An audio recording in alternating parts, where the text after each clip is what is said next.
দক্ষিণ চীন সাগরে নিজেদের আধিপত্য প্রতিষ্ঠায় মরিয়া বেইজিং ও ওয়াশিংটন। এই ইস্যুতে এরই মধ্যে বেশ কয়েকবার কূটনীতিক উত্তেজনাও দেখা দিয়েছে দু দেশের মধ্যে। দক্ষিণ চীন সাগরে চীনের সঙ্গে যে কোনো সংকট মোকাবেলায় এবার অস্ট্রেলিয়ার উত্তরাঞ্চলে নিজেদের সামরিক ঘাঁটি সম্প্রসারণ করছে যুক্তরাষ্ট্র।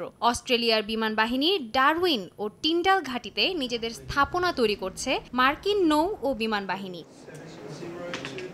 যে কোনো ধরনের সংকটময় পরিস্থিতিতে নিজেদের সামরিক বাহিনীকে সাহায্য করার উদ্দেশ্যেই ভারত ও প্রশান্ত মহাসাগরীয় অঞ্চলের কাছাকাছি এই দুইটি জায়গায় তৈরি করা হচ্ছে ঘাঁটি। ফিলিপিন্সের কাছাকাছি অবস্থিত ডারউইন অনেক বছর ধরেই অস্ট্রেলীয় বিমান বাহিনীর ঘাঁটি হিসেবে ব্যবহৃত হচ্ছে। কৌশলগতভাবে যুক্তরাষ্ট্রের জন্যও গুরুত্বপূর্ণ এই এলাকাটি।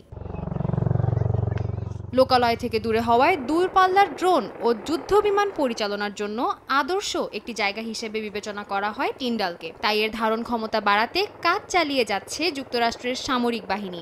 নগদের কাছে সব গ্রাহকই প্রিয়, তাই তো সারা দেশে ক্যাশ আউট চার্জ সবচেয়ে কম। Tyndall is geographically really important.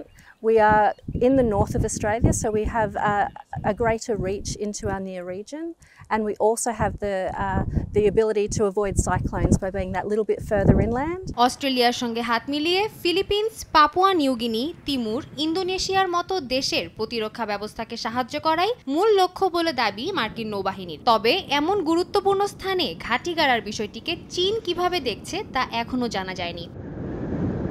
Sadia Tasnim, সময় সংবাদ।